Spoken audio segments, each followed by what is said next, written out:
శ్రీ మహాగణాధిపతే నమ, శ్రీ గురుభ్యో నమ, శ్రీ మహాసరస్వతి నమ. దత్తాత్రేయుడిని ప్రత్యక్షంగా చూడాలి అంటే ఒకే ఒక్క మార్గం ఉన్నది. అదే మా గురువులు, మా దైవం, మా సమస్తమైన శ్రీ శ్రీ శ్రీ గణపతి సచ్చిదానంద దర్శనం. స్వామివారిని చూస్తే ఇంక దత్తాత్రేయుని చూడడానికి ఎక్కడికి వెళ్ళక్కర్లేదు. అది నా నమ్మకమే కాదు, నేను ఎన్నోసార్లు ధ్యానంలో దర్శించి మీ అందరికీ చెబుతున్న మాట.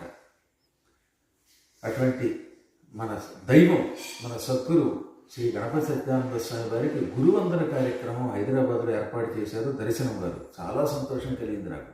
నేనేమో భాగవత సప్తాహ దీక్షలో టెక్సాస్ రాష్ట్రంలో ఉన్న ఆస్టిన్లో ఉన్నాను.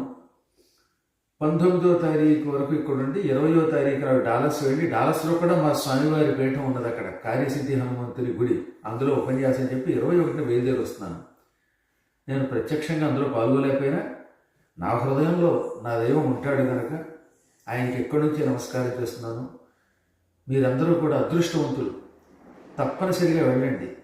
వెళ్ళి స్వామివారికి జరుగుతున్న ఆ అపూర్వమైన గురువందన కార్యక్రమంలో పాల్గొండి. స్వామి దర్శనం వల్ల, స్వామి సేవ వల్ల, స్వామి నామస్మరణ వల్ల తప్పక మీరందరూ ధరిస్తారు. ఈ ప్రపంచంలో ఇంతటి కరుణాస్వరూపులు చాలా అరుదుగా ఉంటారు. ఆనాడు దత్తాత్రేయుడు ఇవ్వడం మొదలు పెడితే పుచ్చుకోవడానికి కార్తవీర్యార్జునుడికి 2 చేతులు సరిపోక 1000 చేతులు కావాల్సి వచ్చింది.